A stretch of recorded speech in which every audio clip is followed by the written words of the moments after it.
Começando mais um Pode Protagonizar. E hoje, gente, quem disse que a gente não tem o Hexa? Porque aqui a gente tem o Hexa, sim. Por que a gente tem o Hexa? Vocês têm Érica Coimbra do vôlei aqui, sou 6 vezes campeã da Superliga. Enfim, tenho N títulos e é um prazer estar aqui com vocês dois hoje. Tem modéstia também na menina aqui, né? Ela tem alguns títulos e tudo mais. Só para quem não está recordando, além de ter conquistado dois Grand Prix super importantes, medalha de bronze em Sydney, foi pela seleção brasileira, foi campeã do mundo, tem essas 6 Superligas que a gente comentou, mas não só as 6 Superligas, como a melhor jogadora do mundo, como a maior pontuadora da história da Superliga, enfim, tem alguns títulos bastante relevantes aqui para contar para a gente. E uma conexão que a gente acha muito interessante, aqui a gente traz a história do protagonismo das pessoas, enfim, contar suas histórias de vida. Estamos falando de muitas medalhas e muitas vitórias, mas a jornada do herói, como qualquer protagonista, é de altos e baixos, enfim, e que talvez o esporte ajude muito a entender o modelo de superação, que a derrota faz parte, enfim, que tem uma jornada bacana para ser compartilhada aqui.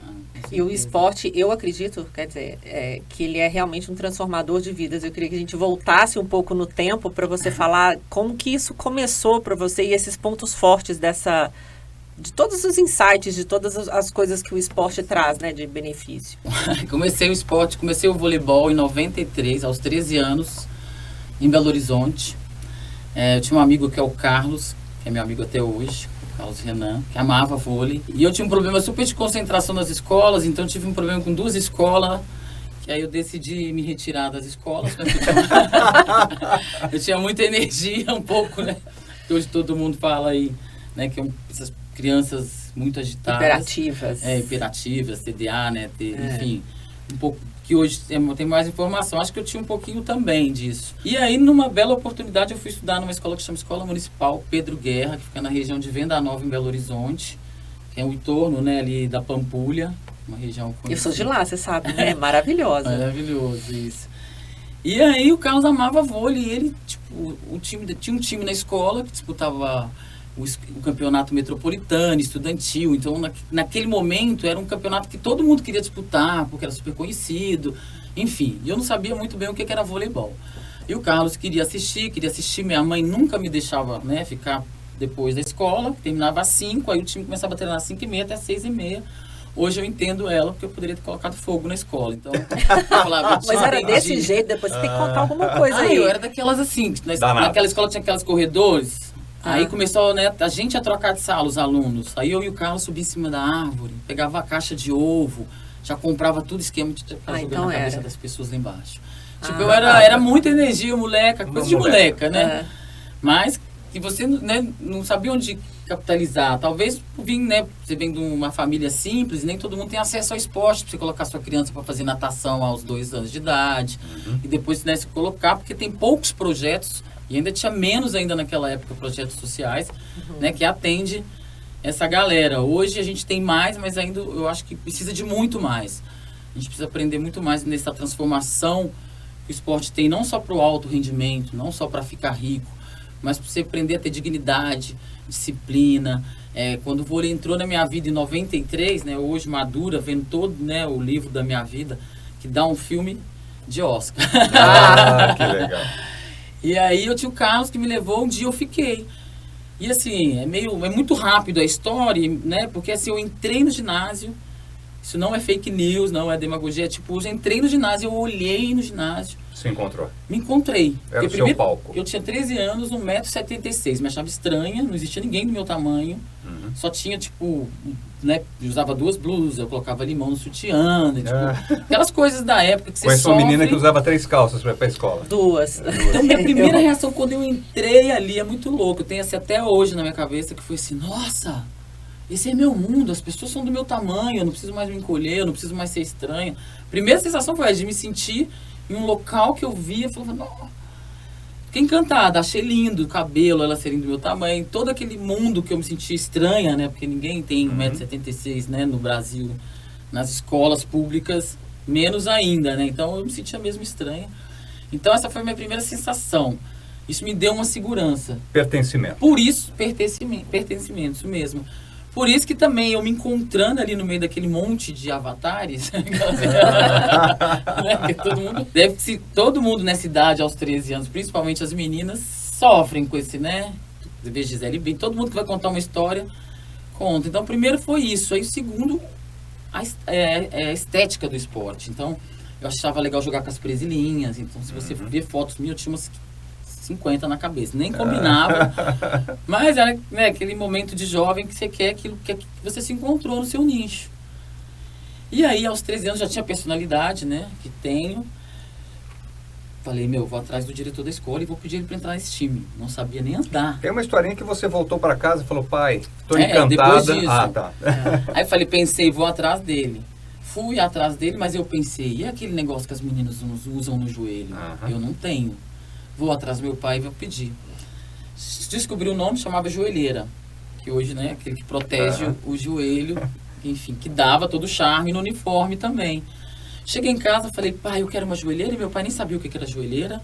E aí era Realtex, a marca que nem existe mais, azul, né, porque é meio dinossauro, assim, ela é mais fofadinha. Pedi meu pai, insisti, um belo dia ele chegou comigo de presente, não tinha nada a ver a joelheira que ele me deu. Era branca, não tinha esse que era muito mais cara, essa era muito da moda. E ele chegou com aquele, eu fiquei, né, no pé da vida, que eu queria igual. Fui lá, fiz as listrinhas azul com a canetinha. Peguei a joelheira, cheguei perto do Gerson, que era o diretor, e o técnico do time. Meu grande mestre aí, o Gerson está vivo até hoje, graças a Deus. E fui lá, cheguei perto dele com essas duas joelheiras e pedi para entrar no time dele. Ele, né, hoje ele conta, na época, ele adorou a atitude da jovem ali, mas no time não tinha vaga, porque só tinha as 12 mesmo, só podia aquilo ali, porque, né, ele bancava aquele time ali sozinho, corria atrás de bola, então não poderia mais entrar ninguém na equipe. Depois de não muito tempo, destino, assim, 2 meses, uma das meninas engravidaram. Isso que a gente tinha 13 anos, né, que a gente sabe que acontece isso muito por aí nas escolas públicas. Aconteceu isso com ela, né, que graças a Deus hoje ela deve ter o filho dela, eu sempre falo isso, mas para mim surgiu uma oportunidade, porque ali o meu treinador, que era o diretor da escola, fez um teste para 30 meninas que queriam participar do time para fazer um teste. Eu fui. Nada é por acaso. Nada é por acaso. Não, e era uma coisa muito assim, eu tinha, né, lógico que a gente trabalha, né, mas eu tinha já uma predisposição a aprender aquilo muito rápido. Então todas as passadinhas, tudo, 2 meses, 3 meses eu era titular do time. Olha que legal. Deixa eu beber uma água aqui. Tem uma pipoquinha aqui. Bebe sua aguinha, porque tem 2 coisas que eu achei super interessantes aqui, né? O primeiro é desse atrevimento, né? Você fala assim, quando ele fala de jornada de herói, né? De fato, assim, por que você deu certo, né? Primeiro, esse incômodo.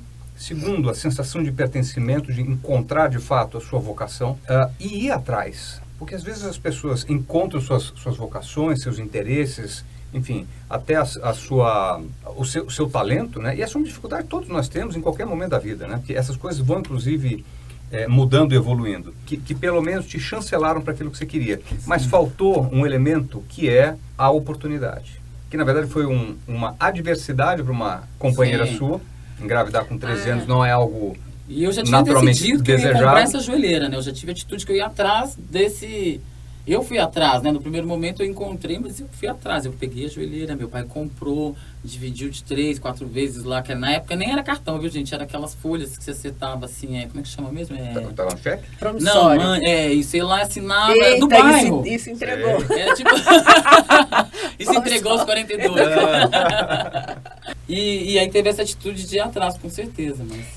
Eu né, teve esse problema da colega, mas assim...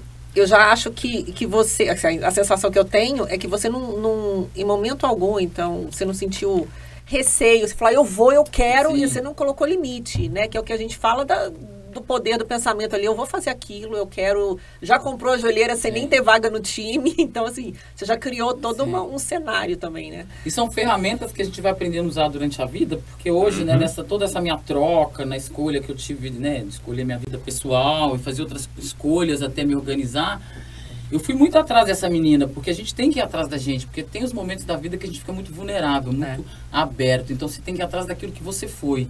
A gente não vive do passado. Mas a gente precisa dele para ter continuidade. Que, né, a gente tem hoje. E eu sempre vou atrás dessa menina, das minhas meninas, né? Porque eu fui atrás, abriu essa vaga, eu fiquei, assim, 3 meses. Que aí é um outro passo, né? Eu morava numa zona, né, em BH, era acostumado ali, era até mais rural, tinha acabado de começar, né, os loteamentos, então era um outro mundo. 3 meses eu fui fazer um amistoso contra uma equipe do Mackenzie, não sei se você já ouviu falar, o Mackenzie Sport Clube. Mackenzie de lá, não? Não daqui, aqui é uma universidade, né? Lá é um clube como é o Pinheiros, e é um clube que revelou grandes jogadores, né? Como a Sheila do vôlei, tem uma escola no vôlei gigantesca, assim. Enfim, aí eu fui fazer um amistoso contra eles. Eu tinha 3 meses só daquela experiência no esporte, e aí eles me chamaram para fazer um teste lá nesse amistoso, porque gostaram, viram um potencial. E aí eu fui fazer um teste. Só que assim, eu treinei lá tipo 1 semana, achei muito profissional. Primeiro que eu chegava lá, eu comecei a conviver com um monte de meninas de classe média alta. E eu não tinha experiência. Depois eu aprendi a usar isso ao meu favor. Mas naquele momento, primeiro foi um susto. Aí eu tinha um talento gigantesco, mas falava, por que a mãe dela leva ela de carro e a minha não? Porque você começa, aí são as dúvidas, que isso é uma construção também, né? Naturais. Por que, enfim, elas depilam a perna com cera, você vai no salão, faz a unha. Todos esses detalhes que parecem fúteis, mas numa construção de ser humano ou de uma empresa, de qualquer coisa, isso é necessário, porque tem que existir. Você tem que ter medo, porque o medo é o que vai equilibrar aonde você quer ir, entendeu? Senão você pode achar que você está indo alto demais e quebra a cara. Mas também você amadureceu muito nesse crescimento aí, né? Aí tinha que pegar 2 ônibus para chegar lá. Ainda bem que eu fui muito além, eu era muito assim, diferenciado, então as coisas foram acontecendo rápido, as pessoas ajudando, porque via que tinha um talento grande ali. E aí, falei, não vou jogar não vou pra lá. Falei pra minha mãe, não quero mais ir lá, e sumi. Comecei a desaparecer do clube, não voltei mais, por vergonha, por não me sentir ali, porque que eu tava ali. O tal do pertencimento, que dessa vez foi às avessas, exato, né? E minha família mineira, muito apegada, sabe? É uma família que se protege muito, né? Fui criada com pais bacanas, que me ensinaram, né, muitas coisas, mas eles não eram desse mundo também, então, aquele momento eu teria que resolver sozinha, né? E aí, inventava que tinha caído, aí passou o Natal, aí em fevereiro, a Regina Carvalho liga em casa e fala pra minha mãe uma história lá, que foi minha treinadora depois. Eu tinha 14 anos, eu iria fazer, né? Eu falei em março, isso foi em fevereiro. 23 de março. Eu tava caindo buraco. Ariana. Isso, total. Falava um monte de coisa pra não ir lá, por essa vergonha. Enfim, aí ela ligou pra minha mãe e falou, você precisa trazer sua filha aqui, porque, enfim, botou vários sonhos, falou várias coisas positivas pra ela. Ela pegou lá, me levou com 2 ônibus, a gente foi lá naquela sala. E a Regina chegou na minha cabeça, ela fez hoje, digamos, um coach, uma mentoria. Ela falou, isso foi em 94, ela falou, você vai ser a melhor jogadora do mundo, você tem o maior talento, vai ser um desperdício. Uau. Você vai entender que o esporte vai mudar você, a sua família. Você vai conseguir estar em Sydney. Ela me preparou para Sydney. Que incrível. Ela me virou meu sonho, em 2000. 8 anos depois. Não, foi 2000, 6 anos depois, 6 né? anos depois. Teve Atenas em 96, que eu tinha 15 para 16. E ali, né, já comecei a aparecer ali. Aí em 97 já fui para a seleção. Então depois disso que ela falou para mim, depois de 3 anos eu estava na seleção principal. Quando que e você... só não fui antes um pouco, porque eu tive um problema hormonal, tinha que fazer uns reajustes e aí... Já fala disso. Quando que você que caiu a sua ficha assim, deu certo? Em que momento? Só quando chegou na seleção? Ou... Você me conhece, eu sou bem sincera. Eu tô trabalhando para não ser tanto agora. Não, mas a gente eu gosta... Eu nunca me achei. Eu nunca me senti que eu tava nesse momento, juro. Eu sabia, assim, quando eu tava na Vila Olímpica e o Guga ia tocar violão. Em 2000, o Guga era tipo... Uou! Ia tocar violão. Eu falava, caraca, tipo, o Guga tocando pra gente numa rodinha do tênis. Você via, pegava um ônibus, tava o Roger Federer, eu falava, caraca, eu tô tipo, né, porque jogou 2000. Tipo, você via pessoas, mas você não imaginava que aquelas pessoas, você via essas pessoas tão grandes. Não, né? Mas ali já não caiu a sua ficha assim, eu tô aqui. Sim, mas aí tem uma dúvida, porque você não se sente igual a eles, assim, eles são tipo história, né? Isso foi legal, porque nisso eu consegui jogar, por exemplo, ali na Olimpíada, por exemplo, a minha história. Eu cheguei ali aos 20 anos, titular, super importante para a equipe. A gente tinha acabado de ser campeão em Winnipeg, né? Pan-Americana pela primeira vez, em cima do Green Team de Cuba. Exatamente. Comigo titular, aos 18, 19 anos. E o que batia. Enfim, e tinha a Virna, a Leila, Fofão, que dava uma segurança ali. E eu ia para Sydney, fui, né, para Sydney, como fui cheio de marra, né? Porque isso que você perguntou, aos 19 anos ganhamos das cubanas, eu me senti naquele momento ali, poxa, agora nós somos as cubanas. Então, tava cheio de poderes, né? Cheguei, enfim, graças a Deus que eu sempre tive esse lado de me puxar, né? Cheguei na Vila Olímpica em Sydney, o Tabacho, que é o auxiliar do Bernardinho. Aí treinamos, cara, um jogo assim, primeiro, eu nunca tinha visto tanta câmera na minha vida. Ficava no ginásio assim, ficava parecendo Isso Hollywood. no treinamento, né? No treinamento. Eu não acertava a quadra. Mas vergonha, tinha, né, orgulhosa, não tinha coragem de falar pra eles ali que eu tava com medo, segura. Treinei, mas eu não acertava. Eu entrei no ônibus, lembro direitinho. O ônibus parou na frente do ginásio, que a gente saía assim. Aí sentei do lado do Tabacho, Ariana que sou, né? Aí até entender, né? A gente vai amadurecendo. Tabacho, eu não vou conseguir. Falei, quase uma menina, né? Eu era menina. Eu não vou conseguir jogar nessa quadra. E eu não tinha coragem de falar com o Bernardinho, lógico. Você precisa falar com o Bernardinho para não me colocar de titular. Tipo, com medo, tô botando todas aquelas frustrações, né? Ali daquele momento que eu nunca tinha vivido aquilo ali. Eu falei, não sou ninguém, porque você ser alguém, você dá conta também, né? Do seu trabalho. Não adianta você ser jovem, se achar e não conseguir cumprir. Enfim, aí eu lembro de todas as palavras dele. Aí eu falei, o Ricardo Tabacho falou pra mim, calma, olha, eu vou te falar só uma coisa. Se divirta, pula na quadra, corre, torce, se divirta, porque seu primeiro jogo é contra o Quênia, não é um time que tem história. Ele foi me ajudando ali, falou, então você vai conseguir ao longo do jogo, você vai sentindo e vai acontecendo, e foi me acalmando ali, e foi me preparando. Mas eu senti muito medo dentro de mim. Existia um acompanhamento psicológico com você já nessa época? Ou era muito um desabafo? Ali não tinha, a gente tinha aqui no Brasil, mas começou depois de 2004. Hoje temos, né, acompanhamento, o voleibol está, né, crescendo. Mas não tinha um acompanhamento, era a gente da vida mesmo, era pegar essas meninas que eram igual mãe para mim, Vina, Leila, Fufão, Fernanda Venturini, Ana Moser, que hoje é a nossa ministra do esporte, né, que eu entrei no lugar dela, então também tinha a responsabilidade de substituí-la, porque ela parou. É dar legado, né? Exato, por causa da lesão, jovem, e tinha ali, né, uma responsabilidade. Queria fazer um resgate aqui de outras coisas interessantes, né? A gente falou de mentores, né? Você acabou de falar do segundo, a importância dos mentores na nossa vida. Você falou do Ricardo agora. Às vezes a gente tem um fenômeno chamado síndrome do impostor. De falar, será que eu estou preparado para isso? Eu não me sinto tão capaz. O merecimento. O merecimento. Né? Eu acho isso maravilhoso. Se você chegou lá, filha, é porque você estava plenamente capaz. Você passou por tantos filtros, por tantas peneiras, e que o esporte, ele tem essa questão que eu acho que é muito forte. Porque, primeiro, da tua geração, um monte de meninas no país inteiro jogando vôlei, enfim, para serem filtradas, até cair num lugar chamado Seleção Brasileira, que é o pódio, o lugar de sonho de todas elas. Mas quantas milhares ou milhões de brasileiras estavam lá em condições talvez até competitivas para que 20 delas, ou perto disso, de fato chegasse nesse ponto. E aí, depois a gente vai perguntar um pouquinho sobre isso, porque a gente vê chegar até lá, mas a gente não enxerga a jornada, né? Os desafios. E assim, eu via meninas melhores que eu. Eu vi durante Peneiras do Sul, meninas melhores que eu, mas será que eu acho que elas não aguentavam tanto, talvez, a pressão.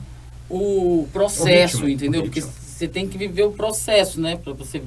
Tem alguns caras que... Eu falo jornada, né? Mas você tem que viver Nem todo mundo está disposto Exato. A passar por tudo, né? E principalmente no esporte. O sacrifício, eu quero eu já sou a curiosa dos bastidores ali.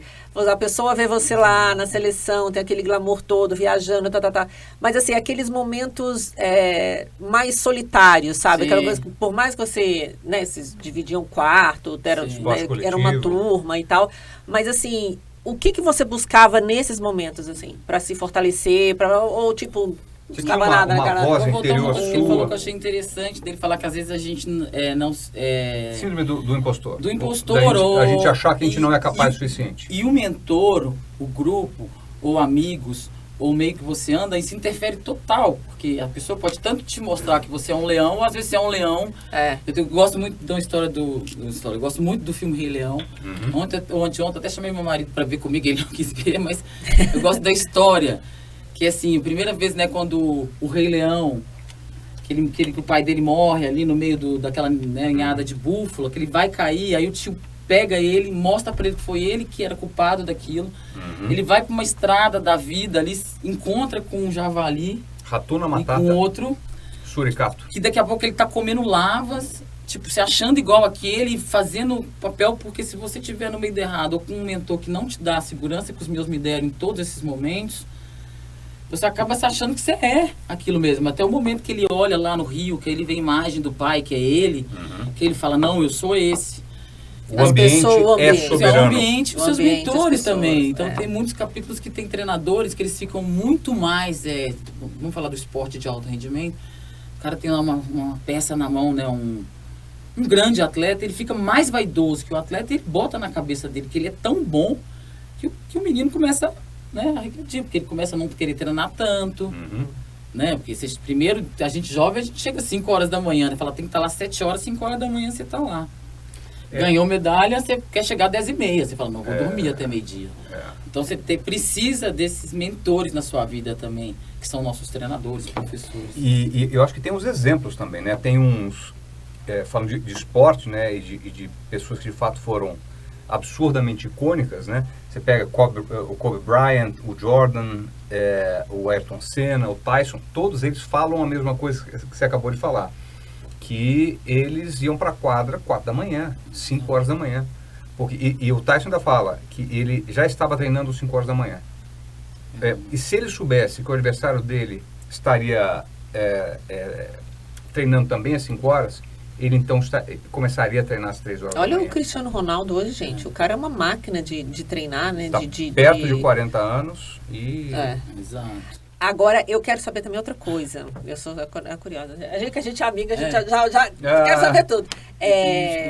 Quando você fala que várias vezes você vai resgatar essa menina, em que momento, o que você mais resgata dela? Você faz, dando um panorama da sua vida hoje, quando você vai buscar essa força, em que momento, assim, que você... Então, eu comecei, né, a gente tem um problema de cobrança muito grande com a gente, né, principalmente, muitas, né, pessoas comuns, mas a gente do alto rendimento, a gente tem uma pressão muito grande durante todo o esporte. Então, quando eu parei de jogar, que foi pré-pandemia, então, numa pandemia, você trancou uma mulher cheia de energia, né? Então, tipo, tinha dia que eu tava em casa e falei pro meu marido, vamos lutar. Fazer alguma coisa, quer brigar, porque eu não tinha nada para fazer. Enfim, então, em muitos momentos eu me senti segura, em muitos momentos eu chorei, me senti péssima, não sabia o que fazer, que caminho aí, que estrada aí, tudo acontecendo, todo mundo trancado em casa. Então eu ia atrás dela justamente para esses momentos que eu tô te contando. Tipo assim, eu não terminei a história, mas assim, quando eu saí, depois do Mackenzie, que eu virei uma grande atleta, aí fui pro Mundial, jogar o Mundial na Tailândia. Você foi para a seleção brasileira com 17 anos? Com 15. Com 15 anos. Aí a primeira, aí, né, da base. Juvenil, depois eu fui para duas categorias, que naquela época, ainda, né, as categorias de base são anos, né? Eu jogava 2, 3 anos acima da minha já. Uau. Então eu fui jogar um mundial da minha idade. E foi campeão mundial essa época. Fui campeão mundial e assim, ganhei 5 prêmios individuais, melhor jogadora do mundo, atacante, enfim. Ficava até com vergonha quando falava meu nome, porque nessa idade você tem vergonha, né? Você quer dividir com as amigas. E aí veio o Bernardinho atrás de mim em Belo Horizonte. Então o Bernardinho pegou um avião, foi até Belo Horizonte fazer uma reunião com meus pais, porque o Brasil inteiro queria me contratar naquela época. Todos os times do Brasil me fizeram proposta. E eu não entendia nada, porque o vôlei não dava dinheiro, então as propostas, né, não eram propostas financeiras que te interessavam, eu queria o crescimento. Então o Bernardinho foi até o Mackenzie, fizemos uma reunião com meus pais. Já falando de seleção brasileira? Não, me contratando pro time dele, o primeiro time profissional que eu jogaria, equipe, né? Lá em Curitiba, era um projeto. Eu sou muito fã dele. Que foi longo lá, né? E aí ele foi até lá conversar e assim, naquela conversa meus pais muito inseguros, porque como eu disse, não era um futebol, um esporte que você consegue, né, graças a Deus, porque Meus pais se preocupavam, falavam, não, tem que estudar, ela é muito nova. Foram contra aquele momento. E mais uma vez eu mostrei minha personalidade. Falei, né, tava o Bernardinho na sala, todo mundo, eu falei, primeira coisa que eu falei, pai, se você não me deixar aí, eu vou fugir de casa. Calma ela, não... Nossa, fácil não tem alternativa. Mas é esses lados que para chegar onde eu falo, onde eu encontro o equilíbrio disso, né? Porque jovem, logicamente, hoje eu não sou assim, né? Tem melhor. E aí falei, vou. E meus pais, não, mas por que não vai fazer? Ela é muito jovem, a gente vai ficar longe. Enfim, o Bernardinho montou todo um contrato para mim bem bacana, que não tinha grana, mas ele deu 12 passagens de avião, né?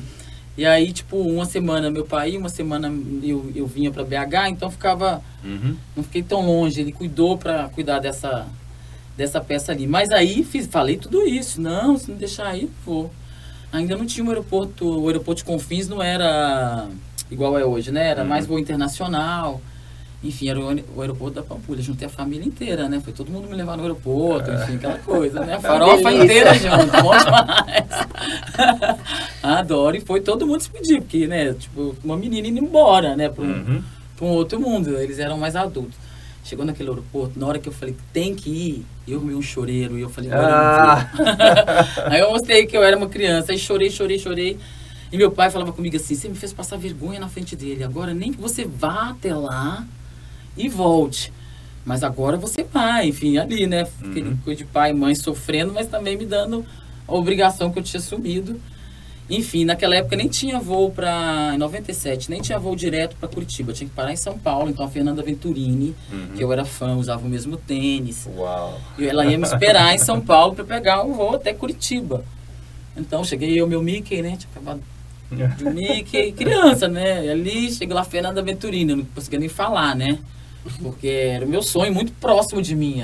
Tava no caminho do sonho, com medo, chorando, indo. Então, essa menina que eu falo é essa mesmo que teve essa coragem. Às vezes a gente pode chorar mesmo, se dá colo, entendeu? Tipo, não fica brigando com o seu lado, sei lá, seu lobo mal, essa outra voz que tem na sua cabeça. Às vezes é melhor você dar espaço para ela tá precisando de atenção. Aí eu aprendi isso, dá atenção para ela, sofre que tem que sofrer, recupera e segue. Porque é isso a vida, eu quero viver, entendeu? Então, tipo, eu sempre fiquei nesse aprendizado de buscar elas, assim, porque... Não que ela tenha a experiência que eu tenho hoje, mas ela tem muitas ferramentas que eu só tenho hoje por causa de todas essas Éricas, dessas etapas, tanto boas como não boas, porque você aprende mais nas ruins. Érica, a gente olha nas nossas vidas, e quando a gente fala de protagonismo, da jornada do herói, né, dessa alusão que acho que é sempre muito rica, nós somos hoje resultado dos anticorpos e das cicatrizes, emocionais ou não, que fizeram a gente ser o que a gente é hoje. Se você não tivesse passado por essas adversidades, se não tivesse encontrado mentores certos, se não tivesse, de repente, sofrido o medo e o receio, né, que você teve de chegar lá numa Olimpíada e falar, caramba, será que eu sou merecedor? A quadra tá grande para mim. Você não seria essa pessoa que você é hoje. Você não teria, talvez, conquistado tantas vitórias, medalhas, né, e referências que você acabou gerando para as outras gerações que chegaram depois de você, né? Não, eu te acho muito bem resolvida com isso. É a Venturini da turma que está chegando agora. Sim. Das Éricas de 13 anos, de 15 anos agora. Olha, mas eu tenho histórias boas também. Aí, Fernanda Venturini, fui morar na casa da Fernanda Venturini e do Bernardinho. Ah, né? Que sensacional. Porque antes, teve toda essa segurança comigo, graças a Deus eu estava com a pessoa certa. Deu morar um tempo com ele, até eu me adaptar, e aí ele me colocaria num apartamento junto com outras meninas, duas meninas depois, que foi a Renata e a Raquel, que uma tinha 22, uma 21 e eu 16 para 17. Enfim, mas eu morei na casa dele. Então, imagina você ir morar na casa do treinador da seleção, porque ele já era treinador da seleção. E eu nunca tinha ido para uma seleção principal. Então, eu morei um tempo lá, eu peguei muitas coisas. E também aprontei muito, gente. Deixa eu contar essa. Não, e que, acho que eu nunca contei isso, mas essa eu vou contar. A Bernardinho vai me matar. Conviver com ele, né? Porque ele... Não, conviver com ele com a Venturini, né? Nossa, uma general, inteligente e tipo... A pipoca. Como eu posso falar, ele é um gênio, né? Assim, você vai contar, vou pegar todo popular, humano, enfim.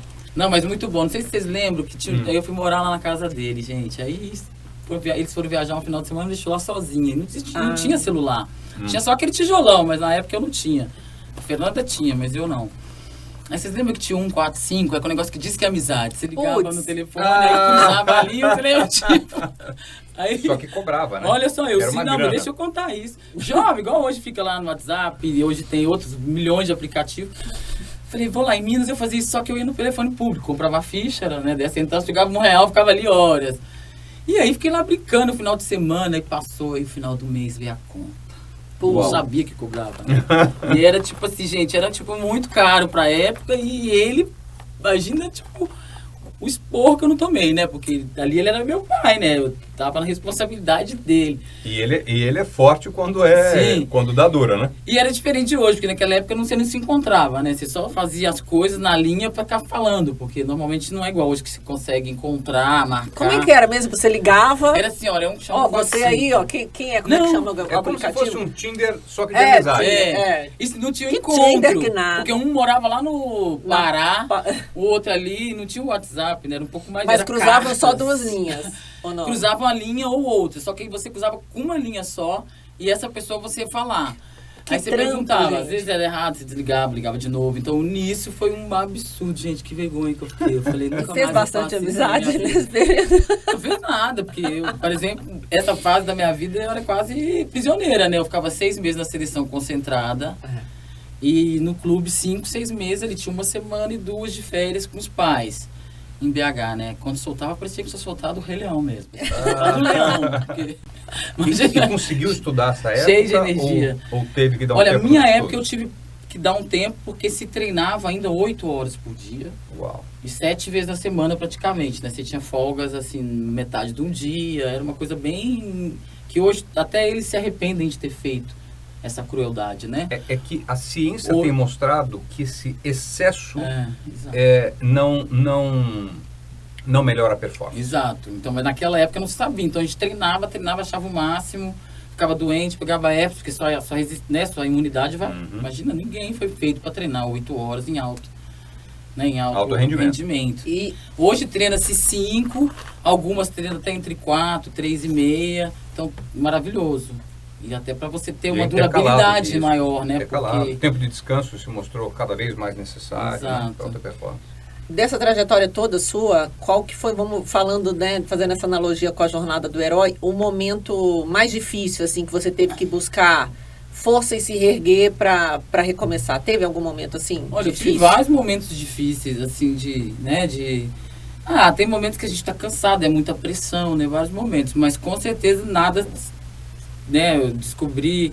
É que tem uma interligação muito hoje, né, madura, interligado. Graças ao esporte eu descobri a minha síndrome. Né? Talvez se eu não fizesse esporte eu ia descobrir com 35, sei lá, bem mais tarde. Que é a síndrome de Morris, que acho que seria legal você explicar, né? Que nada mais é do que uma disfunção hormonal, né? Mas que pro esporte acaba sendo mais... Na verdade não é só isso não, né? É uma coisa bem mais séria. Tem a disfunção hormonal, mas é que na hora que o feto, para entender mais ou menos resumindo, quando o feto está lá em construção, e o YX com o XX, que é da mulher e do homem, ele tem algum problema ali de... Como é que eu posso falar cientificamente? Eu não sei dizer, mas de ligação, que às vezes ele não se forma com todos os órgãos internos de uma mulher. Então, principalmente, o principal fato dele é que a maioria das mulheres nascem sem útero, sem ovário e sem a possibilidade de ser mãe. E algumas ainda nascem, mas aí tem que tirar porque ele não desenvolve. Então, ele ataca diretamente é uma má formação, exatamente, mas ele ataca o sexo feminino e justamente a fase de reprodução. Então, a dura notícia quando você recebe ele maior é essa, né? Porque aos 17 anos você tem que mudar seus sonhos, né? Que tem um monte de mulher hoje que não quer ser mãe, maravilhoso, mas eu sempre quis, era um dos meus sonhos. E tive que mudar os planos, e o esporte também foi longo na minha carreira, então adiei bastante. Mas aí, essa doença, ela causa isso e ela pode causar com o tempo, né? Porque hoje não se precisa mais ser obrigatório a cirurgia. Ela é mais segura, porque muitos de nós nascemos com 2 côngulos dentro que pode virar um tumor durante o processo da vida. Se chegar mais tarde, isso pode transformar um tumor, que são 2 glândulas que produzem testosterona. Então, isso acaba te fazendo, para mim que era do esporte, que fui fazer, né, em 97, logo depois de, eu sempre, minha vida foi assim, né, eu tive o bom e a porrada. Depois desse campeonato maravilhoso, eu fui jogar o outro campeonato, a 3 categorias acima de mim, na Polônia. E no esporte feminino, também tem uma coisa que é super preconceituosa, que muita gente não sabe, que a gente tem que provar que é mulher para jogar, né? E os homens não precisam. Então, ainda está mudando, tem um processo, né? Mas então tinha um teste de feminilidade. Eu não sabia disso não. E eu fiz em Gdansk, na Polônia, em 97. Logo depois que eu fui, era a heroína do time, né? Imagina, a menina maior do mundo, melhor, campeã. O Brasil nunca tinha sido campeã nessa categoria. E aí, nesse teste, eu lembro tudo. Porque eu estava na fila. E ainda a gente brincando, tem que fazer esse teste, porque sou mulher, né? A gente tem, né, tudo de mulher, vagina, enfim, certidão, enfim, normal, brincando ali. E aí teve um jogo que eles me tiraram do jogo. E aí eu lembro que naquela Polônia, aquela energia, tudo eu passei mal, a gente perdeu, ficou em 9º, o Brasil foi desclassificado, porque, enfim, eu era uma arma importante ali, mas se eu jogasse poderia, né, dar problema, enfim, era uma outra época. Aí voltei pro Brasil. Porque ali foi detectado essa... Aí nesse teste... Eu vi meu nome, eu vi meu nome em jornal, eu vi minha foto, né? Porque tinha foto. A Gamova, que é uma jogadora russa, muito famosa para quem conhece do esporte, é uma lenda, me mostrou, mas eu não li em polonês e aquilo eu achei normal. Aí fiz o teste, ninguém me falou nada lá, até porque eu era muito nova também, eles não podiam me dar essa responsabilidade lá. Aí eu lembro que eles me levaram, eu fiz um outro teste, alguma coisa assim, e ficou naquilo. Voltei pro Brasil. E não jogou? Não joguei, o Brasil foi desclassificado, perdeu, voltamos em 9º. Olha, eu ganhei um e o outro, que eu era um jogador importante para eles, que eram 3 categorias acima, a gente voltou no 9º. Então se voltou se sentindo também, né, uma merda, desculpa a palavra. Não, que a gente fala francês também. Polonês. A gente fala polonês. E aí não tiveram muito, assim, naquela época não tiveram uma delicadeza para dar essa notícia para meus pais nem para mim, né? Então foi muito bruto, assim, a forma que contaram para minha família, porque me colocaram numa sala no Minas Tênis Clube, sem nenhuma informação, eu, meu pai e minha mãe, e falaram, chegou isso aqui, sua filha, foi praticamente assim, era o Dr. Carlos, que é um mineiro, tinha o Adson, que é falecido, e outra pessoa mostrando e falando, porque seu teste deu errado, você não passou, você é homem ou não é. Ninguém, me deixou com uma bomba, assim, e minha mãe chorando, porque imagina uma mãe, né, que você tem sua filha, tem tudo. E aquilo espalhou assim, ninguém teve, graças a Deus que não tinha internet na época, né? Aquilo espalhou de uma forma assim, porque tinha pessoas que usaram aquilo para atingir outras pessoas. Na época eu não entendia bem, mas, né, as pessoas espanaram aquilo, só que tinha uma menina de 17 anos, começando uma vida que não entendia muito bem o que estava acontecendo. Com uma projeção internacional. Porque eu não passei no teste, porque meu testosterona era muito mais alto que de uma mulher comum, porque produzia muito rápido esse glândulo que nasce dentro da gente que tem síndrome de Morris, e era uma síndrome muito rara. Só que aí, mais uma vez, dentro de todos esse perrengue, minha mãe chorando, eu tinha que consolar minha mãe, que achavam que eu ia morrer, enfim, aquelas coisas todas de uma síndrome quando se descobre, né? Mas, graças a Deus, eu tinha assinado o contrato com o Bernardinho nessa época, entendeu? Então, foi uma luz na minha vida, porque ele ficou do meu lado, me deu as mãos, me orientou. Fomos atrás de um especialista em Curitiba, Dr. Mauri, que hoje é aposentado, né? E o Dr. Mauri me contou toda a história. Na época, era eu, uma inglesa, eram muitas pessoas, eram muitas poucas mulheres no mundo que tinham a síndrome de Morris. Hoje somos 2% da população, né? Uau, não é desprezível. E hoje tá se descobrindo, é uma síndrome rara, tem gente que não detecta, porque tem vários sintomas. Às vezes a mulher só não ter filho e não fazer o exame, de repente ela nem sabe, outras já nascem sem a possibilidade. Tem vários... E tem graus, né, também, né? Vários estágios. Tem umas que tem que fazer reconstrução da vagina, tem umas que tem que tirar, enfim, tem vários níveis, né? Tem umas... E assim, aí você vai descobrindo, né? Então aí você vai ouvindo várias histórias. Aí eu fui atrás para descobrir. Mas eu sempre fiquei na minha, né? Eu superei isso. Aí fui para Curitiba, conheci o Dr. Mauri, ele me explicou tudo. Fizemos lá todo o controle hormonal, fizemos tudo que tinha que fazer. Aí eu tive que ir até, outra coisa que foi constrangida, eu tinha que ir até Lyon, na França, onde fica, né, a Havá lá, fazer outro teste para ganhar a carta rosa para poder jogar no feminino. Mas até aí, depois que fez esse tratamento, foi tudo mais tranquilo. Aí voltei, Só que, logicamente, essa notícia era espalhada assim, altos, nacionalmente. os altos e baixos, sim, né? Todos os jornais. Na época não tinha como eu ir lá no Story e desmentir a fake news. Então, inventavam, né, todos os tipos de coisa. E a gente sabe e isso o poder que a imprensa tem pro bem e pro mal. Exato. Né? E machucar, né? Porque é uma doença, e o mal vende, né? O problema é que falar mal vende. É que hoje falam das fake news, mas já existiam nessa época. Sempre, né? Sempre tem uma pessoa maldosa por trás para fazer alguma coisa. E assim, aí eu fui construindo, eu esqueci esse assunto. Aí, depois de todo o tratamento, de tudo, eu coloquei em algum lugar na minha cabeça e fui vencendo o mundo. Entrava em ginásio, aí imagina você entrando no ginásio com 20 mil pessoas gritando coisas horríveis pra você. Nossa, teve isso também? Enfim, teve coisas horríveis, assim, né? Na época foi passando, porque, que eu vou explicando a minha história, que dá um filme, porque teve toda uma construção. Aí depois disso, aí falavam histórias. O Google mesmo tem escrito lá, que até hoje eu nem tirei, assim, porque eu falo, vou ficar brigando com coisas mal explicada. Tua história é soberana. Não, mas mal tá explicada. Muito acima disso. E hoje eu sei que eu tenho que ter voz pra isso. Então, é todas essas mulheres que eu converso, porque aí eu guardei isso dentro de mim um espaço, fui curando. Logicamente, quando você tem uma síndrome, ela tá para sempre com você. Uma síndrome que não tem cura, ela tá para sempre com você, né? Mas você vai aprendendo a conviver com ela, esquecendo. E hoje eu utilizo ela como uma fonte de compartilhar com outras mães, mulheres, que seus filhos tenham a síndrome. Então, com certeza, para dar força para quem está passando por isso agora. E aí foi passando muito rápido, porque em 2000, quando eu joguei a Olimpíada, olha como é que a vida, sempre foi minha vida assim, ó. Eu comecei assim, ó, não que isso fosse importante, mas eu entrei pra seleção, eu era musa. Aí todo mundo esqueceu. Ninguém lembrava mais que eu era aquela que teve o problema hormonal. Eu mesmo, musa, sabe, na época, aí cheguei, tinha a Leila, que era, né, tem o Brasil, principalmente, né, tem... O ser humano gosta dessa coisa da estética, né, mas o Brasil tem essa arma forte.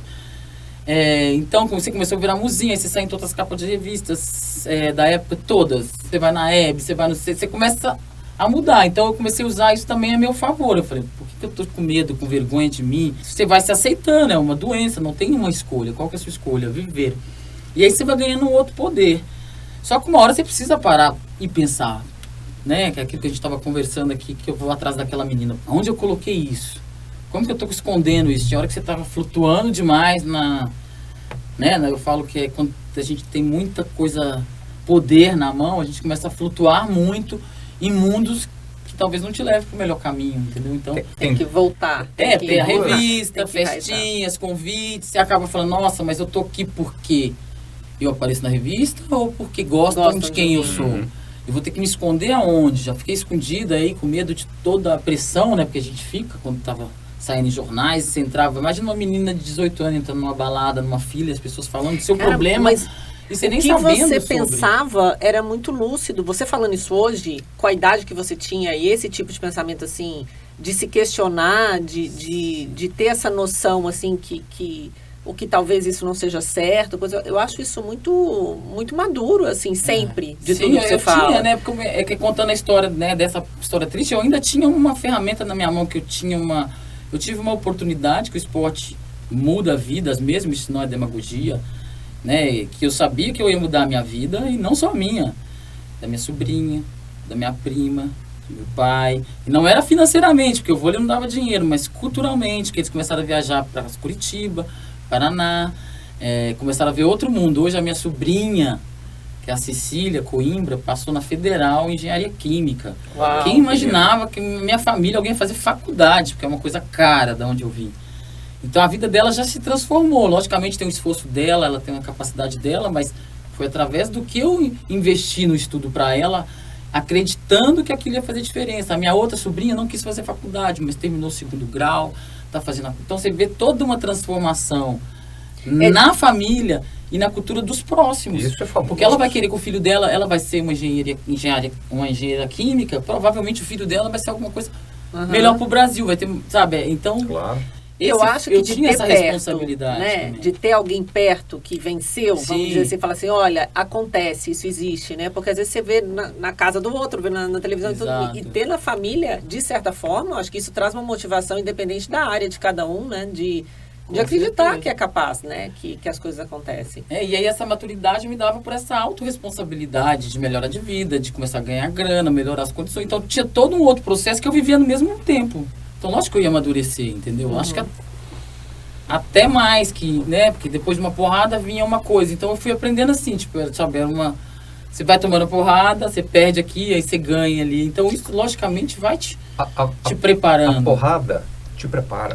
A porrada te tira um desconforto, te dá mais casca grossa, né? A pele mais resistente para a próxima etapa. Aqui eu acho que tem duas coisas super legais, né? Super legais, que a voz que você traz para esse tema, para essa síndrome, é um protagonismo muito forte, né? Você acaba sendo uma referência, não só nas vitórias, enfim, no que você conquistou em termos de quadra, né? Mas você acaba sendo protagonista para, enfim, levar essa mensagem para outras mulheres também, né? Com certeza. E assim, eu fiquei 23 anos sem falar sobre isso, né? Eu falei no Fantástico em 2021, porque eu nunca usei isso a meu favor. Eu nunca fui a coitadinha. Portanto, que várias jogadoras de vôlei que estão hoje atuais, que me conheceram, que jogaram comigo ali, né, jovens, no fim não sabiam da história. Não que eu acho que eu acho que eu poderia ter começado até antes mesmo, mas eu acho que cada um tem o seu momento. Então eu esperei parar, eu encerrei a carreira. Não queria falar sobre, porque eu nunca quis, eu não sei, acho que seria muito mais bonito, né? Eu sempre falo assim, eu queria ser mais vendedora, né? Vender a história. Mas a minha história, como ela é comigo, eu conto da forma que ela é, porque ela é real, né? Então eu contei depois de 23 anos, porque a atleta do Congo, que tem a mesma síndrome que a gente, estava sendo ameaçada de morte. Aí ela fez um asilo na Suíça e ela precisava ter voz. Portanto que depois que eu falei sobre, logicamente que todo mundo, né, nós seres humanos pega o lado bonito da história, que eu quero adotar, da adoção, ser mãe, aquelas coisas todas, esquece um pouco dessa história, mas essa menina está vivendo essa história agora, hoje. Né? Porque o teste foi melhorando. Antes as mulheres tinham que ficar peladas, se virarem, enfim, era uma coisa horrorosa. Hoje melhorou, mas ela ainda está passando por isso porque ela não quer fazer cirurgia. Então acho que ela tem direito, o corpo dela. Então foi se falado para isso. Só que dentro desse eu só compartilhei com o Fantástico para ajudá-la, acabou que voltou para mim, justamente me dando essa missão de compartilhar. E veio um monte, assim, lógico que nenhuma quer aparecer, umas tem vergonha, umas mães com criança bebê de 2, 3 anos que já sabe, conta a história. É muita coisa que veio, assim. Aí eu, né, naquele meio pandêmico, né, porque ali a gente ainda estava na pandemia, eu vi que eu tinha essa missão. E eu falei, eu preciso me preparar para falar sobre isso. Porque até pouco tempo eu falava, começava a chorar, porque eu tinha as emoções dentro de mim. Eu até fui na Giana Albertoni, outro dia começou a falar, falei, não que eu não possa chorar, eu me dou o direito. Mas eu estou me preparando cada vez mais, porque eu preciso estar mais forte para poder compartilhar isso com essas mães, poder dar a mão para elas. Claro. E isso vai te fortalecer tanto, né? Exato, porque quando a gente já fortaleceu. Ajuda, Exato, já vejo que eu falo mais, sabe? Eu falo, vai tudo na vida, não tem jeito. Não é que eu sou mais forte, não é que eu sou mais fraca. A gente tem uma síndrome, é uma doença, não é uma opção minha. Porque muita gente também na época achava que eu tinha tomado bomba. Enfim, tentam achar todo o problema para a mulher, né? A mulher nunca pode... assim. Não, ainda mais para o atleta de alta performance, né? Quando se performa demais, não tem alguma coisa errada. Exato. Mas eu queria resgatar, claro, dessa diversidade, depois para tuas realizações, conquistas, quer dizer, esse teu revés te deu também força, não só para acomodar as emoções familiares, etc., mas para falar, peraí, você...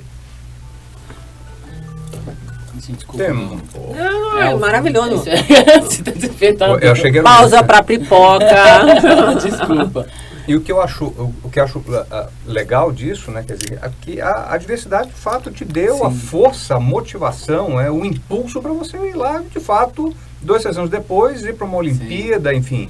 E deu os medos, deu, né, toda uma transformação, né? Se você for olhar assim, tem toda uma transformação, porque sempre que eu me via em um meio de uma escuridão, sabe, vinha a luz depois.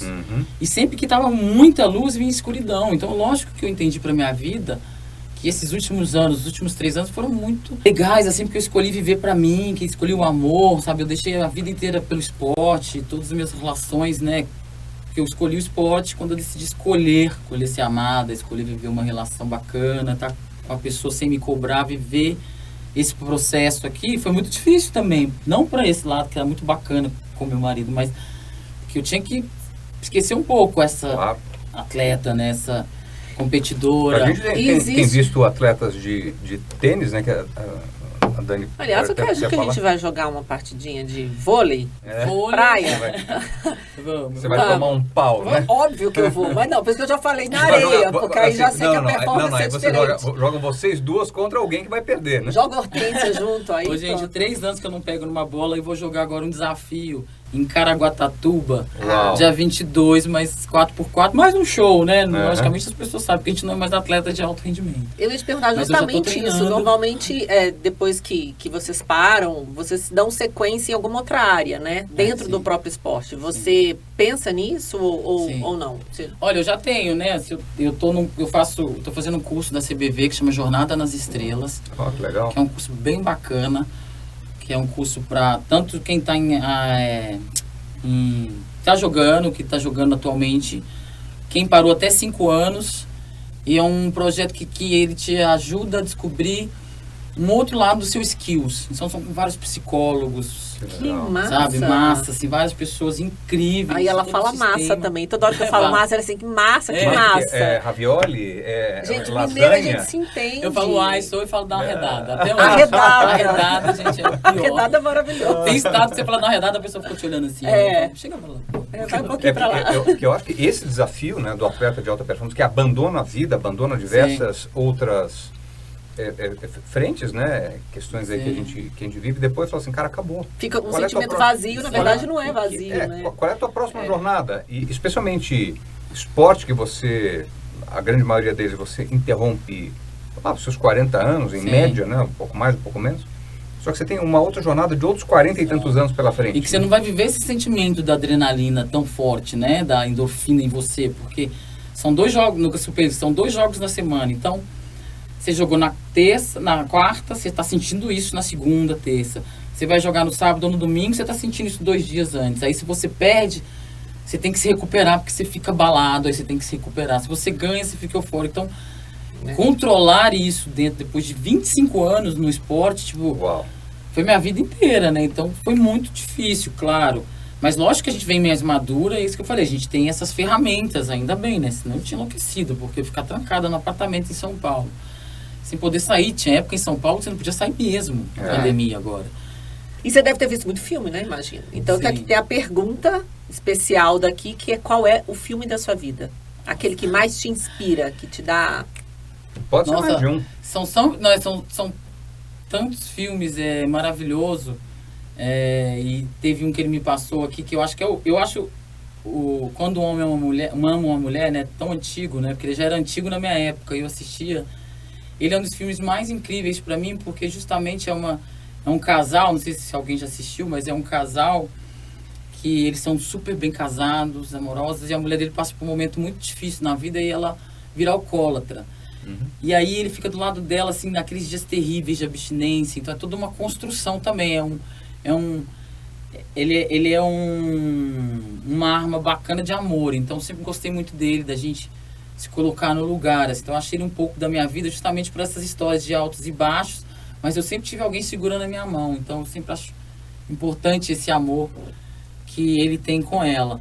Mas é um filme bem antigo. Eu tenho outros milhões de filmes que eu poderia falar aqui. Match Point, que eu acho a construção, legal.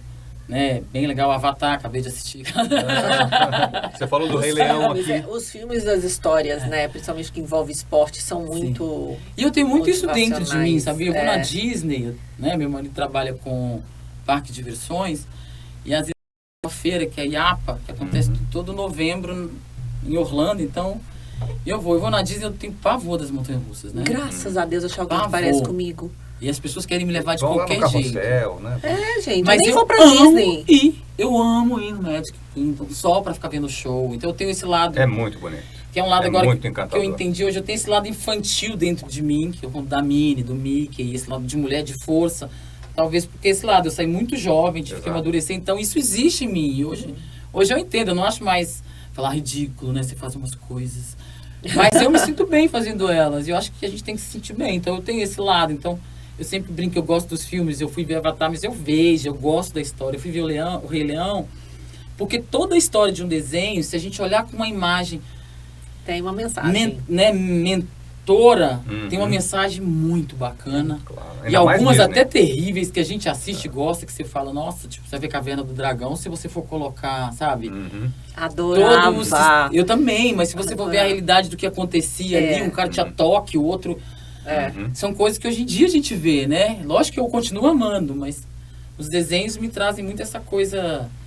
E da vida, fantasia, com a realidade do que você tem que seguir. Essa questão da gente antecipar fases, né, da vida, que você antecipou, você tem uma fasezinha talvez de adolescência e tal, falou, cara, agora tem que ser mulher, eu tive uns 39 essa fase. Às vezes eu tenho também. Fui morar em Londres, morar junto com 2 amigas inglesas, tipo, foi tipo uma fase adolescente.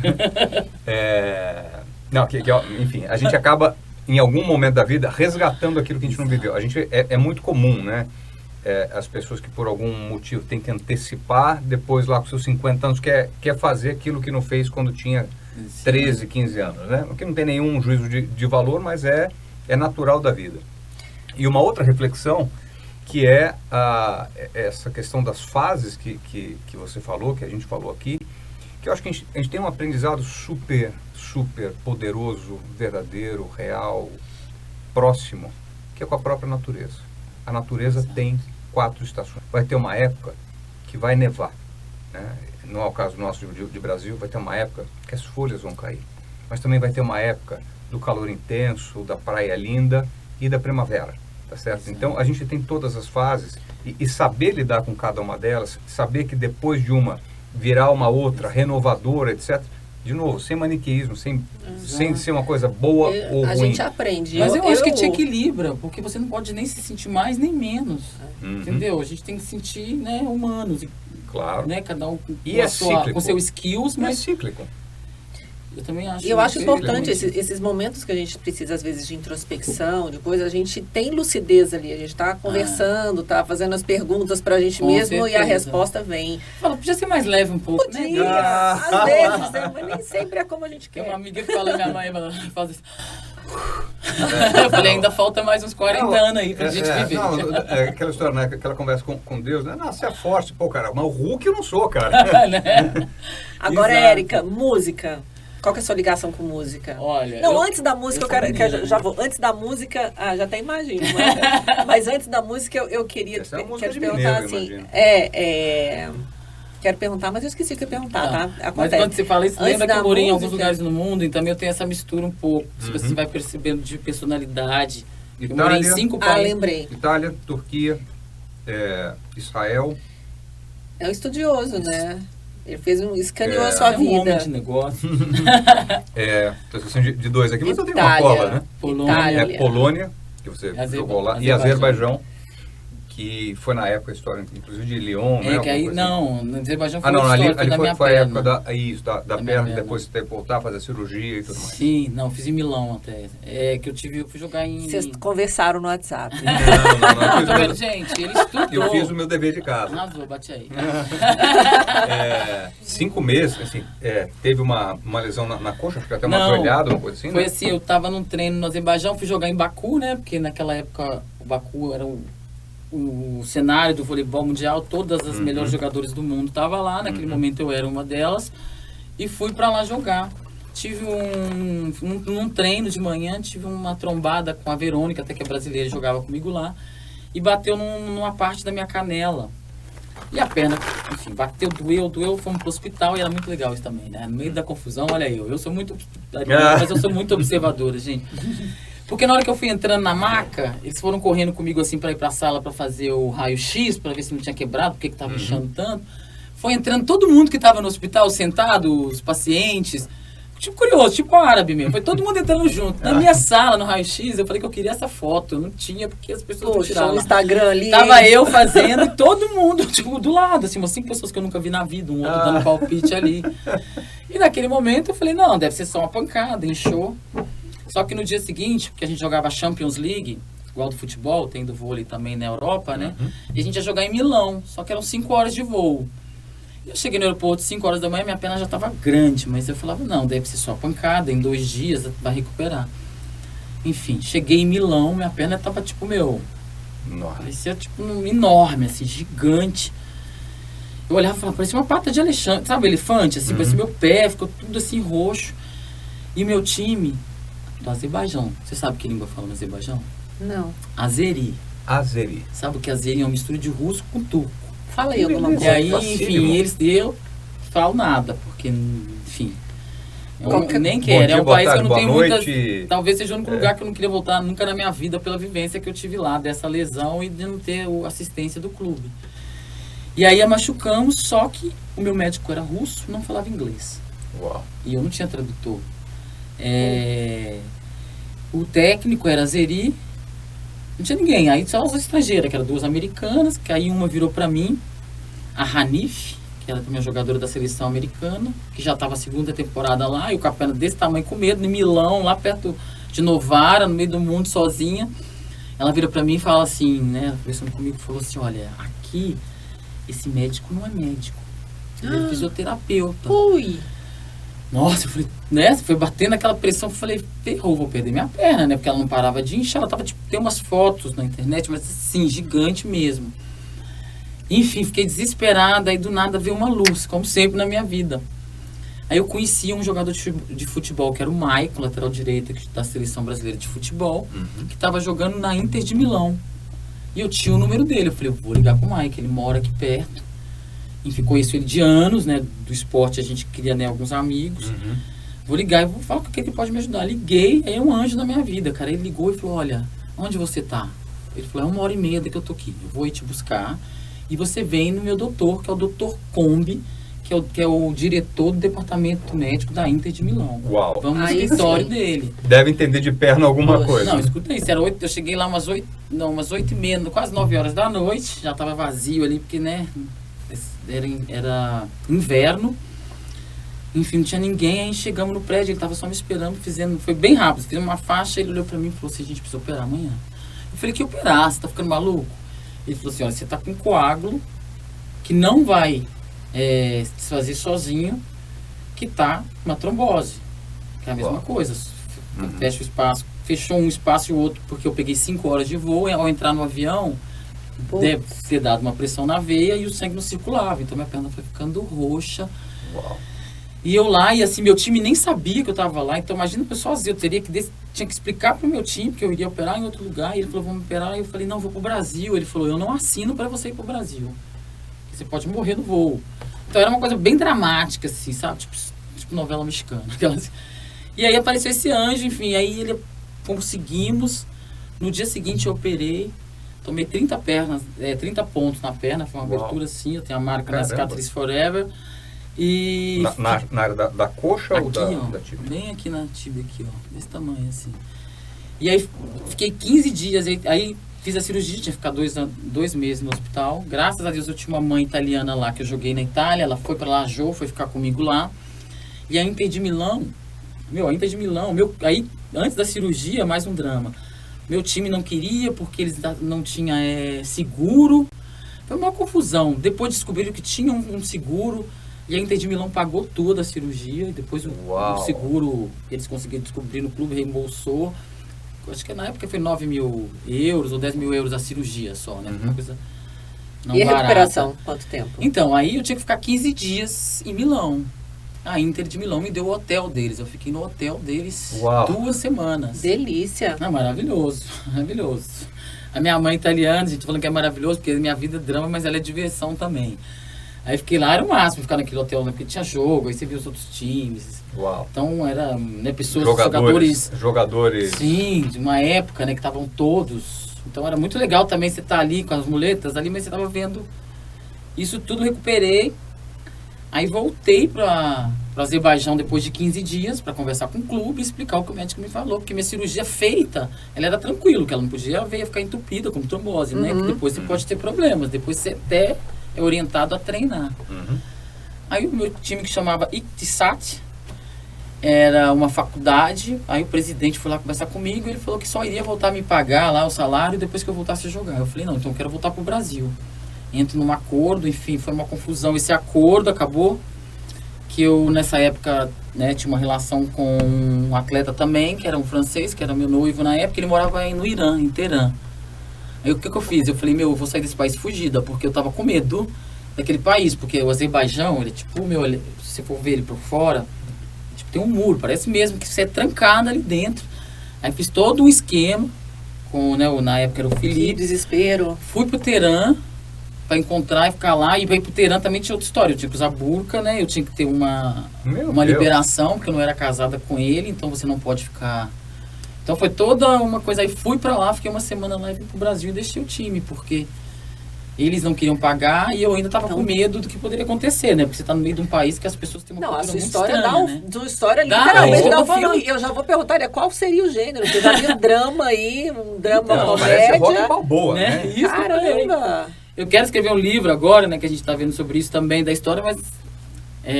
porque tem esses lados, eu sempre falei, todo tem uma solução, sabe? Por isso que eu acho que o caminho da vida você tem sempre uma solução, é só você escolher o certo. Aí eu saí, fui pra lá, fui treinar no Rio com a Isabel, que faleceu agora há pouco tempo, uma grande jogadora na história do voleibol, uma amiga. Enfim, joguei com as filhas, né? São minhas amigas, e fiquei treinando lá um tempo com ela no Rio, né? Foi um processo também bacana, porque eu morei ali, aprendi muito com ela ali, treinando um pouco na areia. Ixi, já. E aí no ano seguinte... Fui bora dar um couro em alguém, é isso que tá pensando, né? Porque a Dani joga bem também, essa danada. Eu tenho 3 anos que eu não jogo, eu acho que eu nem sei jogar vôlei. Esse final de semana eu vou fazer um treino, porque quando a gente para, o problema do vôlei é que tem que saltar. Eu não salto mais 70 centímetros, faz, né, 90 centímetros faz milênios. Nem quando eu parei eu saltava, né? Porque o joelho tem desgaste ósseo, tudo, né? Alta performance, amiga. Alta performance é isso, tem desgaste ósseo, a gente vai sobrevivendo, injetando uns negocinhos, vai cuidando. É um óleo nas juntas, né? É um WD-40. Problema de junta. Érica, então, aí eu acho que seria o quê? Um gênero o filme da sua vida? Com certeza tem que ser algum filme de superação, né? Porque... Para você que acha que a vida é fácil... No final da história eu tô aqui, gente. Para você que acha que a vida de campeão é fácil, dá uma olhada aí. Eu falo, né, as pessoas sempre, a gente escuta muito falar sobre por que alguém tem, né, hoje, graças a Deus, né, a gente construiu nossa história, a gente trabalhou, a gente tem, né, nossa história, mas por trás dessa história, hoje ter essa oportunidade de dividir, ainda mais aqui com amigos, né, com a Dani eu tô um pouco mais, agora você também, meu amigo, é legal a gente dividir, porque tem muita gente que às vezes, a gente acha que não, mas alguns temas que vocês trazem e falam, mexe na vida de alguém lá fora. Claro. A gente nunca porque às vezes sabe. O medo domina a gente. Gente, eu tô indo eu juro, eu tô indo pra esse que é uma brincadeira, estão contratando a gente, é uma brincadeira pra gente fazer lá na praia, que vai ter o Gibo, escadinha. Eu tô indo tenso, eu já tô aquela mente de atleta, né? Dia 20, domingo que vem, nem sei se é esse o próximo, 22, né? E eu já tô tensa. Falei, eu preciso treinar, preciso fazer isso. Aí o Rogério falou, me lembra que você não é mais jogadora profissional, você não precisa mais ter medo, você vai brincar, se divertir, né? Interagir com a galera e dar essa... que foi o que a Dani falou. Você ter isso em casa, imagina a criança ou a pessoa que tem a oportunidade de chegar perto de um grande atleta como o Giba. Aquele ali vai criar sonhos. De 10, 1, 2, vai olhar aquilo e vai falar, nossa, eu quero ser igual. Que seja no caminho dele, seja em outra área. E quantas pessoas não vão assistir aqui, vão ouvir? Porque você vê que é real. Quando você chega perto, é real. Não é mais aquela coisa né, que a gente via só na televisão. Né, que ninguém tinha comunicação no WhatsApp, enfim. E eu acho que tem uma outra questão aqui que é super interessante, que muitas das pessoas, às vezes, falam, putz, isso não é para mim. Confúcio tem uma frase, Confúcio é um cara que viveu há 2.600 anos, que tem uma frase que eu acho genial, que era assim, sem saber que era impossível, o sujeito foi lá e fez. Né? Você não sabia que era possível ser campeão mundial, tá certo? No interior de Minas Gerais, né, proximidades ali de Belo Horizonte, uma família que não era de atletas, que não tinha condições. Você imagina fazer lajão? Jogar na Itália, jogar em Israel, enfim. Então, muitas das pessoas já se colocam um não sem saber das suas próprias possibilidades. É lógico que aqui a gente tem que temperar um pouco as coisas, porque senão assim, eu sou brasileiro, sou Ronaldo, estou com 50 anos de idade, quer dizer que agora eu quero ser o melhor jogador do mundo, que 3 foram melhores jogadores, né? Ronaldinho, o Fenômeno, o Gaúcho e o Cristiano Ronaldo. Da mesma forma que a gente tem que ter um senso de realidade, que não dá para ser o melhor do mundo agora com 50 anos, mas também aqueles que querem encontrar uma verossimilhança numa história bonita como da sua, do Giba e de tantos outros, falam, putz, eu me encontrei aí, né? E histórias que inspiram. No fundo, a gente traz muita história de reais, protagonismo. Né? Claro. Porque quando você chega perto da realidade, você vê o Ronaldo, de repente o cara não vai ser o Ronaldo, mas ele trouxe isso, é verdade, né? É algo possível. Ele é o exemplo para dizer que é possível. Exato. Se o cara for lá e mudou. E mesmo se o cara não for, porque assim, muitas meninas que jogaram comigo no infanto juvenil, que não foram profissional, foram estudar nos Estados Unidos, ganharam uma bolsa. Se todas tiveram caminhos lindos, assim, uma médica, cada uma na sua área, mas todas deram continuidade, não foram profissional aos 17 ali, né, que se para porque tem que escolher a faculdade, mas todas tiveram oportunidade através do esporte. Tanto as que tinham, né, condições financeiras, quanto as que não tinham, são todas iguais hoje. Então, isso é o bonito do esporte, porque ele dá... Eu morei na Inglaterra, conheço muitos Estados Unidos. Ninguém entende porque que a Inglaterra sempre está no quadro de medalha olímpica em terceiro, quarto, com 50 milhões de habitantes. A gente com 200 está tipo... Porque o esporte, em qualquer nação, em qualquer grande potência, ele é muito forte. Você precisa investir nele, porque você precisa mudar vidas, né? Você tem que transformar, mas para isso, né, que a gente... Hoje eu faço... Voltando à pergunta antiga, eu faço parte da Atletas pelo Brasil, né, que é uma instituição que leva esporte e arte para toda a nossa área rural. A gente vai para Lábrea, na Amazônia, não sei se você conhece, mas é tipo o final do Brasil. A gente foi para Corumbá agora. Então é um projeto também que começou com Raí, com Ana Mose, os mais, né, experientes aí em 2000 e alguma coisa. Hoje vem crescendo bastante, então... O esporte também dá essa oportunidade pra gente, entendeu? Então eu continuo ligado ao esporte dessa forma social total e tem outros sonhos, né? Outras coisas que eu venho aí também. Estou de sócia um pouco na empresa do marido, mas eu não gosto muito desse lado. Você gosta do entretenimento? Você gosta da Disney? Não, eu gosto do contato, do falar, do ouvir, sabe? Eu gosto disso. Portanto que na Jornada nas Estrelas, eu que não fiz a faculdade, estou fazendo Jornada das Estrelas e estou descobrindo um lado meu de psicologia. Então, elas estão todos no lado de fazer psicologia. Muito bem resolvida, assim. Para eu ter ferramentas melhores de poder usá-las. Então, estou indo muito para esse lado, né, e do business. Então, eu estou até vendo, né, porque a gente termina agora em abril. E eu estou gostando muito desse lado que eu nem sabia. E o nome é genial, né? Porque Jornada das Estrelas do Bernardo, muito legal, né? homenagem a ele. E é a segunda turma, porque antes a gente não tinha nada disso. Ainda falta muito, né? Eu acho que ainda precisa, né, ter aposentadoria, enfim. A gente precisa de muita coisa. Mas esse já é um projeto super bacana, Jornada nas Estrelas. Porque todo mundo que faz ele... Você faz, né, com essa equipe maravilhosa que vai te ajudar emocionalmente. Depois, se você quiser fazer uma graduação, se você já tivesse formado em alguma coisa, você tem uma bolsa em algumas faculdades, até americana. Então, é um projeto bem legal. Então, se eu pudesse, eu teria feito até antes, né? As meninas que estão fazendo hoje, eu acho maravilhoso que elas estão tendo essa oportunidade, porque você tem que estudar. Essa parte senão você fica sem ferramentas. Essa parte que você comentou, né, dessas meninas que jogaram com você no infanto juvenil, que depois viraram médicos, etc. Certamente a jornada também, mesmo seja de poucos anos, do esporte mais alta performance, isso traz outros elementos de valor, de formação,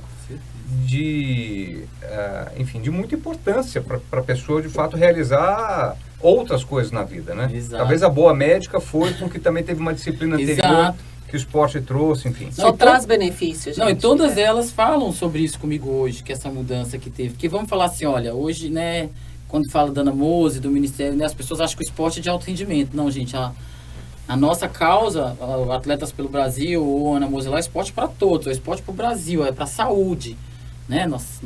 A nossa intenção nesse projeto é o esporte para a saúde, mas logicamente nesse meio vai entrar muito mais gente com talento, vai aparecer muito mais oportunidades para essas pessoas estudarem fora, porque algumas delas, a Lucila, por exemplo, que era uma vizinha de bairro minha, estudou nos Estados Unidos, se formou lá, hoje mora 6 meses lá, 6 meses aqui, mas ela fala que tudo que ela, que esse caminho que você citou, que tudo que ela levou na universidade, todos os desafios, porque você vai morar, né, num quarto, numa universidade, tem uma ajuda de curso. Então você tem também que suportar uma pressão de aguentar aquilo ali sozinha. E com certeza o esporte ajudou muito ela a suportar essa pressão nesse começo de vida, né? Que eu acho que pode servir para qualquer, né, ser humano comum, se ele tem essa disciplina. Vamos falar no Brasil, tem uma criança, tá numa festinha, tá lá a fila, a mãe brinca, vai lá e pega na frente do coleguinha. No esporte não tem isso, porque você vai aprender, tem uma fila ali que você tá esperando na fila, você vai ter que esperar o seu lugar. Se você passar na frente, a outra vai te chamar a atenção. Então, e tem um olhar muito mais uma coletivo, vai ensinando, né? a outra, é muito mais coletivo. E você vê, né, assim, a diferença até do que você citou agora, desse comportamento, né,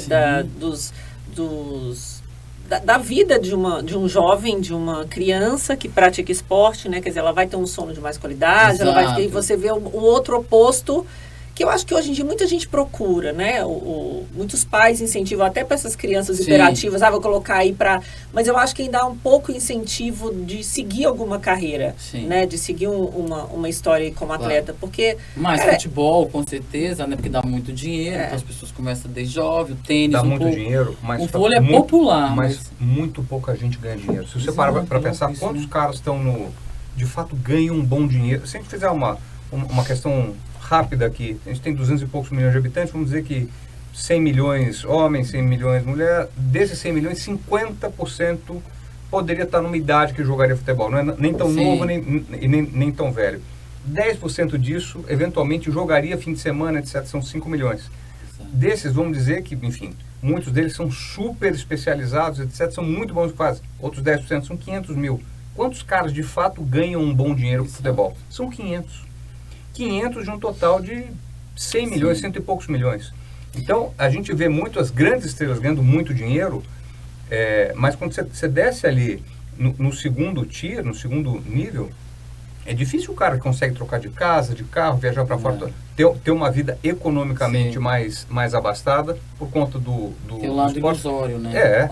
Mas todo mundo se compara com o Neymar, né? Com certeza. Com esses caras. Eles comparam com quem tá mais ali, não vê quem tá assim, né? batendo pedra, quem tá ralando, né? Aquele negócio não é batendo pedra não, comendo, sei lá.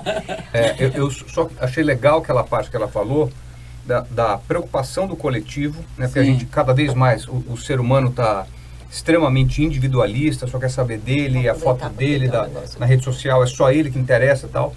E o legal do esporte coletivo, que você comentou nos bastidores aqui com a gente, a importância que tem, que você se preocupava com a tua reserva, né? Se preocupava com o seu entorno, porque o time precisava ir bem, não adiantava ser só você como uma grande estrela e tudo mais. Que eu queria ouvir um pouco dessa tua reflexão. Né, quando você o que eu aprendi no esporte coletivo, justamente, né, no vôlei, quando eu tinha, no momento que eu entendi que eu precisava da minha coleguinha para ser melhor do mundo. Porque eu tinha, lá no Mackenzie eu tinha Ticiane, então eu já disputava contra ela. Ela era a melhor jogadora, junto comigo ali do time, então a gente ficava uma de cada lado e a gente já se competia uma com a outra.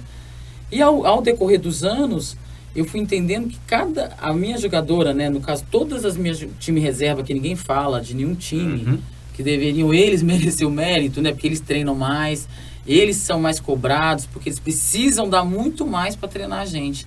Então, sempre eu comecei a entender que para eu ser boa, eu precisava que a minha reserva fosse melhor que eu. Não que ela fosse conseguir ser, mas eu tinha que achar que ela poderia ser. Porque aí eu começava a entender que eu, sendo melhor, ela era melhor, porque no jogo que eu estava mal, eu precisava sair. Eu tinha que ter confiança que eu tinha treinado ela para entrar no meu lugar e dar condição para ela, porque ela vira minha amiga, ela vira minha família. Então, e até as que a gente não é, né? Porque num grupo de 17 você tem o seu nicho, você tem aquela que você não gosta, mas mesmo aquela que você não gosta, você aprende no esporte que você tem que amar ela dentro da quadra. Ela é a melhor amiga da sua vida, você vai ter que pegar na mão dela. Então, o que eu levei para minha vida foi isso. Se eu crescer sozinha, eu posso crescer, mas se eu crescer junto, eu posso ir muito longe. Então, o nosso grupo de Sydney é um grupo muito bacana com essa reflexão, porque quando a gente saiu do Brasil, no dia, acho que é 21 de julho, 22 de julho, a gente foi uns 15 dias antes, 20 dias antes para a Austrália, A gente saiu daqui com todo mundo falando, eles vão ficar em 8º, então vamos voltar antes. As pessoas já preparavam o voo de volta, já não davam essa condição pra gente.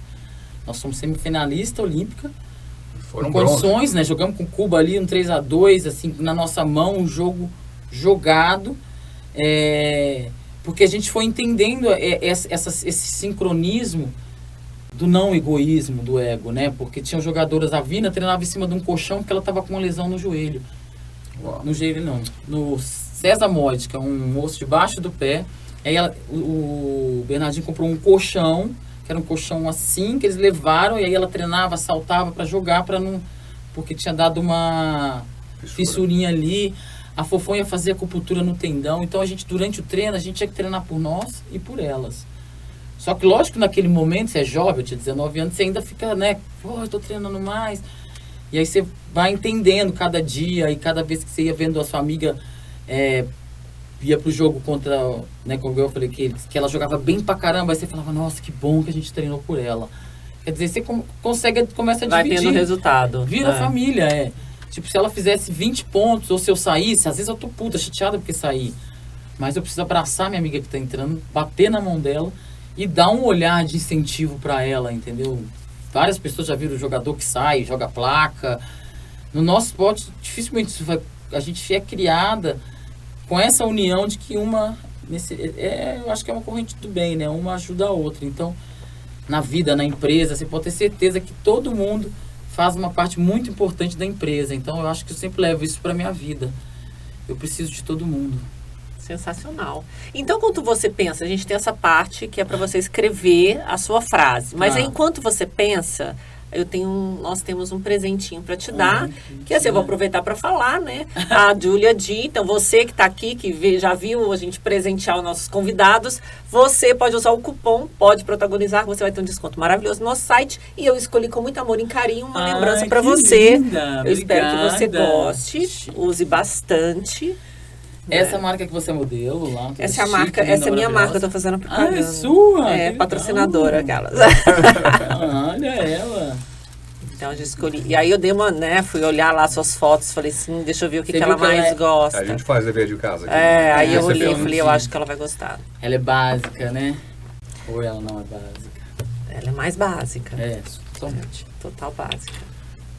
Ai, que linda! Ai, e vi que você tava sempre de coisa mais prata, de rosa. Eu uso todos, né? Mas é verdade. Dá pra esposa. Nossa, os homens presenteiam. A gente dá, além disso, a gente ainda ajuda.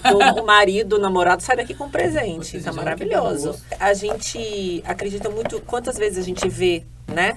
Você que tá aí assistindo. Sim. Quantas vezes a gente vê uma frase no Instagram e a gente tem um insight através dessa frase, né? E às vezes se perde. Ou então, assim, quantas coisas você falou aqui que não vão gerar uma motivação, uma sementinha na vida de quem está assistindo. Então, a gente quer deixar essa frase, uma frase sua registrada, vai para o nosso Instagram, vai para o post, e aí que essa frase possa motivar as pessoas e tudo.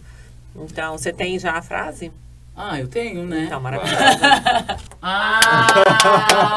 Adorei! Claro que não é uma micasa, claro que não é uma... Gente, eu quero treinar. Aí, ó, já tá animado. Mas foi da lojinha mais perto aqui, eu amei, que linda. E você vai ter que autografar para deixar aqui no nosso cenário. Olha, com esta bola autografada aqui, que eu vou deixar ela secar e vou colocar bonitinho no nosso estúdio, a gente encerra o podcast de hoje. Quero agradecer muito sua presença aqui. Foi maravilhoso, a sua história é linda. Linda. E para você que quer continuar se inspirando com as histórias, se inscreva no nosso canal, acompanhe todas as nossas informações nas redes sociais, inclusive as frases tão enigmáticas para poder te inspirar todos os dias. Até a próxima.